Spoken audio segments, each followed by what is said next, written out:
ನಮಸ್ಕಾರ. ಒಂದೇ ಕೃಷ್ಣಂ ಜಗದ್ಗುರು ಸರ್ವಂ ಶ್ರೀಕೃಷ್ಣಾರ್ಪಣ ಮಸ್ತು. ಬನ್ನಿ, ನಿನ್ನೆ ದೆಹಲಿಯ ಮತ್ತು ಭಾರತೀಯ ಜನತಾ ಪಕ್ಷದ ಒಂದು ಇತಿಹಾಸದಲ್ಲಿ ಸುವರ್ಣಾಕ್ಷರದಲ್ಲಿ ಬರಿಬೇಕಾಗಿರ್ತಕ್ಕಂಥ ಒಂದು ಫಲಿತಾಂಶವನ್ನು ನಾವು ನೋಡಿದ್ದೀವಿ. ಆತ್ಮೀಯ ವೀಕ್ಷಕರೇ, ಇವತ್ತಿನ ದಿನ ಇಡೀ ದೆಹಲಿಯ ರಾಜಕೀಯ ಮತ್ತು ಭಾರತೀಯ ಜನತಾ ಪಕ್ಷದ ಬಗ್ಗೆ ಚರ್ಚೆ ನಡೀತಾ ಇದೆ. ಇವತ್ತಿನ ಒಂದು ಪೇಪರ್ನಲ್ಲಿ ನೋಡ್ತಕ್ಕಂಥ ಒಂದು ವಿಚಾರ ಏನು ಅಂತ ಹೇಳಿದರೆ, ದೆಹಲಿಯ ಮುಖ್ಯಮಂತ್ರಿ ಅತಿಶಿ ಅವರು ರಾಜೀನಾಮೆಯನ್ನು ನೀಡಿದ್ದಾರೆ. ಮುಲ್ಲಾಜೆ ಇಲ್ಲ, ರಾಜೀನಾಮೆ ನೀಡಲೇಬೇಕಾಗಿದೆ.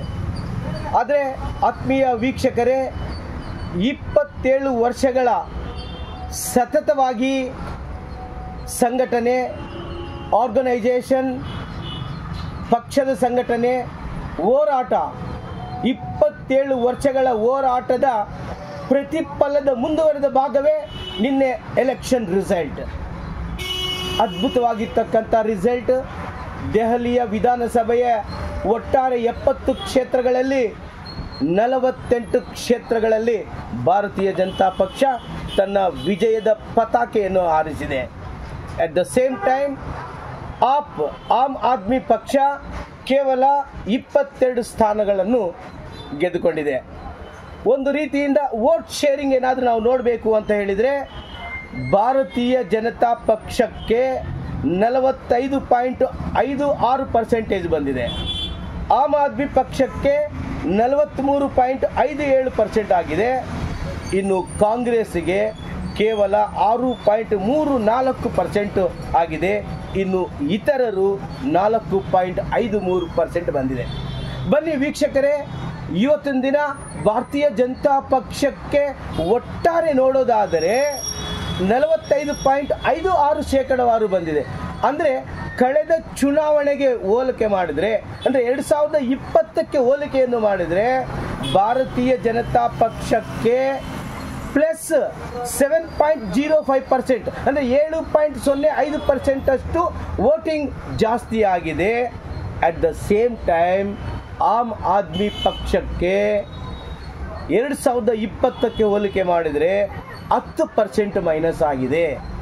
ಅದರ ಒಂದು ಸಣ್ಣದಾಗಿರ್ತಕ್ಕಂಥ ಒಂದು ಡೆವಲಪ್ಮೆಂಟ್ ಏನು ಅಂತ ಹೇಳಿದರೆ, ಕಾಂಗ್ರೆಸ್ಗೆ ಕಳೆದ 3 ಚುನಾವಣೆಗಳಿಂದ ಕೂಡ ನಾವು ನೋಡೋದಾದರೆ 3 ಚುನಾವಣೆಗಳಲ್ಲಿ ಕೂಡ ಕಾಂಗ್ರೆಸ್ಸಿನ ಸಾಧನೆ 0. ಒಂದೇ ಒಂದು ಸೀಟು ಕೂಡ ತೆಗೆದುಕೊಳ್ಳೋದ್ರಲ್ಲಿ ಅವರು ಸಕ್ಸಸ್ ಆಗಿಲ್ಲ. ಕಂಟಿನ್ಯೂಯಸ್ ಆಗಿ 3 ಬಾರಿ 0. ಆದರೆ ಈ ಚುನಾವಣೆಯಲ್ಲಿ ಸ್ವಲ್ಪ ಮಟ್ಟಿಗೆ 2.7% ಅಷ್ಟು ಕಾಂಗ್ರೆಸ್ಸಿಗೆ ವೋಟಿಂಗ್ ಶೇರ್ ಜಾಸ್ತಿ ಆಗಿದೆ. ಇದು ಒಂದು ರೀತಿಯಿಂದ ಸಮಾಧಾನ ಪಡ್ಕೊಳ್ಬೇಕಾಗಿರ್ತಕ್ಕಂಥ ವಿಚಾರ. ಬನ್ನಿ ಆತ್ಮೀಯ ವೀಕ್ಷಕರೇ, ನಿನ್ನೆ ನಡೆದಿರ್ತಕ್ಕಂಥ ಒಂದು ಚುನಾವಣಾ ಫಲಿತಾಂಶ ಭಾರತೀಯ ಜನತಾ ಪಕ್ಷಕ್ಕೆ 48 ಕ್ಷೇತ್ರಗಳನ್ನು ಗೆದ್ದುಕೊಂಡು ಬಂದಿರೋದು ಅಷ್ಟು ಸುಲಭದ ಸಂಗತಿ ಅಲ್ಲ. ಹಾಗಾದರೆ ನರೇಂದ್ರ ಮೋದಿಯವರ ಮತ್ತು ಅಮಿತ್ ಶಾ ಅವರ ಸ್ಟ್ರಾಟಜಿ ಏನಾಗಿತ್ತು? ಬನ್ನಿ ಒಂದೊಂದಾಗಿ ನೋಡೋದಾದರೆ, ಲೋಕಸಭೆಯ ಚುನಾವಣೆಯಲ್ಲಿ ಭಾರತೀಯ ಜನತಾ ಪಕ್ಷಕ್ಕೆ ಇಂತಿಷ್ಟು ಸೋಲು ಆದರೂ ಕೂಡ ಅದನ್ನು ಗಮನದಲ್ಲಿ ಇಟ್ಟುಕೊಂಡು ಒಂದು ಸ್ಟ್ರಾಟಜಿಯನ್ನು ಪ್ಲಾನ್ ಮಾಡಬೇಕಾಗಿತ್ತು. ನಂಬರ್ 1.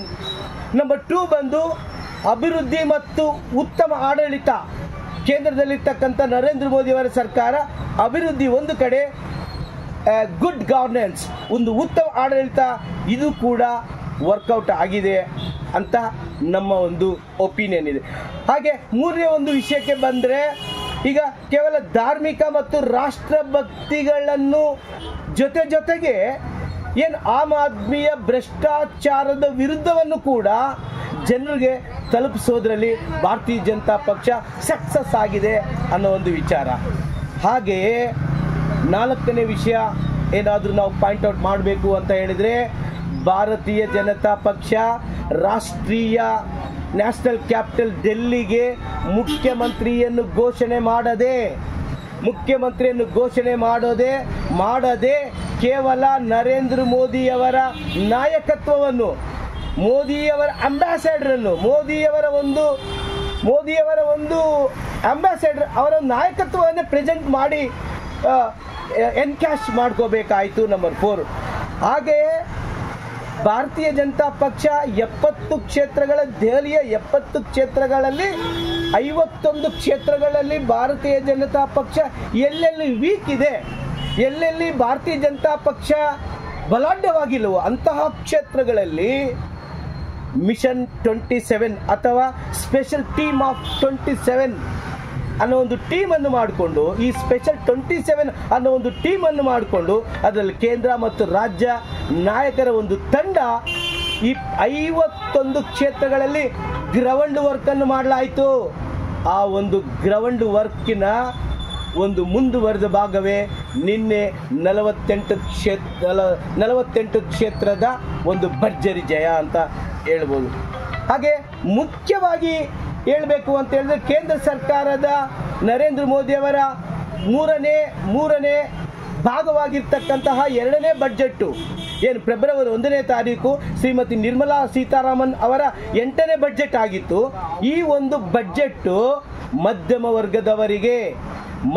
ವರ್ಗದವರಿಗೆ ಟ್ಯಾಕ್ಸ್ ಇಂದ ವಿನಾಯಿತಿಯನ್ನು ಕೊಡಲಾಯಿತು.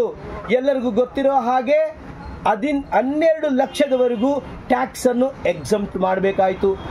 ಆ ಮಾಡಿದ್ದರ ಒಂದು ಪರಿಣಾಮವಾಗಿ ಮಧ್ಯಮ ವರ್ಗದವರು ಬಿಜೆಪಿಯನ್ನು ಕೈ ಹಿಡಿಬೇಕಾಯಿತು.